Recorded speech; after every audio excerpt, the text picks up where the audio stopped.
안녕하세요. 자연을 닮은 사람들이 세상 사는 이야기 자담 세무에게 송희영 세무사입니다.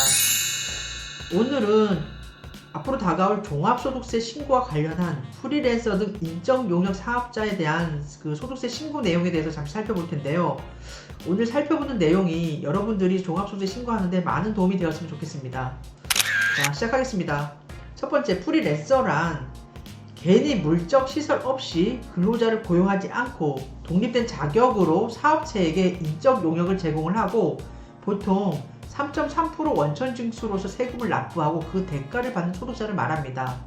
여기에는 여러분도 다 아시는 바와 같이 직업 강사, 학습지 교사, 연예인, 작곡가, 모델, 댄서, 영업사원, 보험 모집인, 카드 설계사, 그리고 프로 운동선수, 작가, 인터넷 방송 VJ, 그리고 소속사가 있는 유튜버, 카메라 감독 등이 해당이 됩니다. 이런 프리랜서 소득의 특징을 잠시 살펴보면요, 이들이 제공하는 용역이 대부분 지적 용역이라는 특성이 있으므로 명시적으로 필요 경비가 없어 기장 자체가 불가능합니다. 해서 다른 유형의 사업 소득자에 비해 수익 금액이 대부분 명확하게 노출되는 특성이 있고요. 다음으로 대부분의 인적 용역 사업자는 본인이 직접 용역을 제공하다 보니까 재고 자산의 매입 비용이라든가 임차료, 인건비 등 주요 경비가 발생할 여지가 거의 없습니다. 다음은 프리랜서의 종합소득세 신고 시 유의점을 살펴보도록 하겠습니다.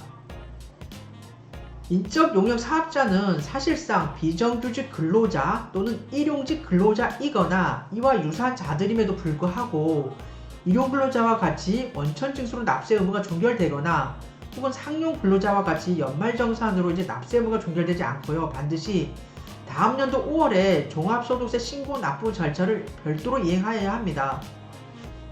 또한 이런 프리랜서 사업소득 외에 다른 소득, 이를테면 사업소득이라든가 근로소득, 기타 소득 등이 있으면 반드시 합산하여 신고해야 됩니다. 이때 종합소득 산출세액이 3.3%의 그 원천징수 세액보다 작을 경우에는 환급이 발생을 하고요. 만일 3.3%의 원천징수 세액보다 그 산출세액이 크다면 차액만큼은 추가 납부세액이 발생하게 됩니다. 다음으로 종합소득세 신고 유형에 대해서 살펴보도록 하겠습니다. 프리랜서의 종합소득세 신고 유형은 크게 추계신고와 그 다음에 기장신고로 나눌 수가 있는데요. 추계신고에는 단순경비율에 의한 신고와 기준경비율에 의한 신고를 분류할 수가 있습니다. 추계신고 방법 중 첫 번째 단순경비율에 의한 신고입니다. 전년도 매출의 기준으로 2,400만원 미만인 사업자나 당해년도 매출의 기준으로 7,500만원 미만인 신규 사업자인 경우 이 대상이 되는데요. 단순경비율에 의한 소득금액은 총수익금액에서 총수익금액에 단순경비율을 곱한 금액을 차감한 금액이 당해 소득금액이 되겠습니다. 추계신고 중에 단순경비율에 의한 신고 방법에 대한 내용을 더 살펴보면요, 총수익금액에서 단순경비율에 해당하는 비율만큼을 필요경비로 인정받아 소득금액을 계산을 합니다. 주요 인적 용역과 관련된 단순경비율의 경우 작가인 경우에는 58.7% 그리고 작곡가인 경우에는 62.4%로 단순경비율 적용 대상자인 경우 실제 사용한 경비와 비교해 봤을 때 다소 높은 경비율을 인정받을 수가 있어서 납세자에게는 유리한 신고 유형입니다. 하지만 인적 용역 사업자에 대한 단순 경비율은 수익금액 4천만원까지는 기본료를 적용을 하고요. 4천만원을 초과하는 금액에 대해서는 초과율을 적용을 합니다. 다음으로 추계신고 방법 중 기준경비율에 의한 신고 방법에 대해서 알아보도록 하겠습니다. 대상을 보시면은 직전년도 매출의 기준 2,400만원 이상인 계속 사업자나 그리고 당해년도 매출의 기준 7,500만원 이상인 신규 사업자인 경우가 그 대상이 되겠고요. 소득금액 산정 방식을 보시면은 총수익금액에서 3대 주요 경비인 인건비, 임차료, 매입비용을 차감을 하고 당해 총수익금액에 기준경비율로 곱한 금액을 차감을 하시면 추계신고 방법 중 기준경비율에 의한 소득금액이 산정이 됩니다. 이 내용에 대해서 좀 더 살펴보면요, 총수익금액에서 기준경비율에 해당하는 비율만큼을 필요경비로 인정받고 추가적으로 주요 경비인 인건비, 임차료, 매입비용을 경비 처리받아 소득금액을 계산을 합니다. 기준경비율은 단순경비율보다 매우 낮기 때문에 추가로 경비 처리하는 인건비라든가 임차료, 매입비용을 감안하더라도 소득금액이 높게 산정되는 게 현실입니다. 다음으로 기준경비율 신고자도 기장신고자와 마찬가지로 주요 경비 내역 등을 보관을 해야 되고요. 추후에 수익 금액이라든가 이러한 주요 경비에 대해서 세무조사를 받을 수가 있습니다. 따라서 주요 경비 지출 내역에 대해서는 잘 보관을 하셔야 되겠습니다. 이러한 기준경비율 제도로 인한 급격한 세부담을 방지하기 위하여 세법에서는 기준경비율에 의한 소득금액이 단순경비율에 의한 금액의 일정 비율을 초과하지 못하도록 단순경비율에 의한 상한선을 두고 있는데요. 2018년 기준 간편장부 대상자인 경우에는 2.6배, 그리고 복식부기 의무자인 경우에 3.2배의 단순경비율에 의한 상한선을 두고 있습니다.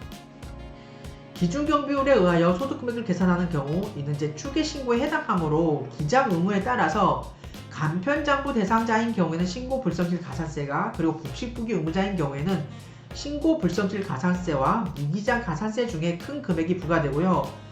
조세특례제한법상 각종 세액공제와 세액 감면이 배제됩니다. 다음으로 종합소득세 신고 유형과 관련된 기장신고 내용에 대해서 살펴보도록 하겠습니다. 직전년도 매출의 기준 7,500만원 이상의 사업자는 복식부기에 의해 장부를 작성을 해야 되고요. 만일 간편장부 대상자가 복식부기에 의해서 종합소득세를 신고할 경우에는 100만원을 공제 한도로 한 산출세액의 20%에 해당되는 기장세액 공제가 가능합니다.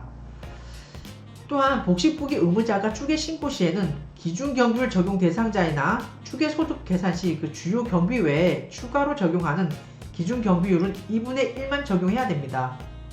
마지막으로 프리랜서 등 인적 용역 소득 사업자의 종합소득세 신고와 관련된 절세 팁에 대해서 간단히 말씀드리도록 하겠습니다. 첫 번째, 매출 누락을 최소화시켜야 됩니다. 발생된 매출에 대해서 정확하게 반영하여 누락되는 부분이 없어야 신고 불성실 가산세 등을 이제 발생시키지 않을 뿐더러 더 불필요한 세부담이 억제가 됩니다. 두 번째, 소득공제 등을 체크를 하셔야 됩니다. 소득공제와 세액공제를 최대한 많이 받을 수 있도록 해야 되는데 본인과 배우자, 부양가족에 해당되는 인적공제, 그리고 국민연금, 건강보험료 부담액, 노란우산공제 등 각종 종합소득공제와 기장, 기부금, 연금저축 등 각종 세액공제 혜택을 체크하여 절세 효과를 최대한 받으셔야 됩니다. 마지막으로 기타 소득으로 분류 가능성을 체크해 보셔야 됩니다. 일정한 인적 용역의 수입이 계속 반복적으로 발생하지 않고 일시적, 우발적으로 발생하는 경우라면 이제 비록 사업소득으로 원천 징수되었더라도 60%의 필요경비 계산 공제가 가능한 기타 소득으로 처리하는 게 유리하기 때문에 기타 소득으로의 분류 가능성을 한번 체크해 보시는 것도 좋은 절세 팁이 될 것입니다. 이상해서 오늘은 종합소득세 신고와 관련된 프리랜서 등에 대한 인적 용역 소득에 대해서 살펴보았습니다. 이상의 내용이 앞으로 다가오는 5월 여러분이 종합소득세 신고와 관련하여 많은 도움이 되었으면 좋겠고요. 다가오는 본문, 이제 사진에서 보시는 바와 같이 제주도 오름에 이 말들처럼 활기찬 생활을 할 수 있도록 우리가 나갔으면 좋겠습니다. 감사합니다. 다음에 뵙겠습니다.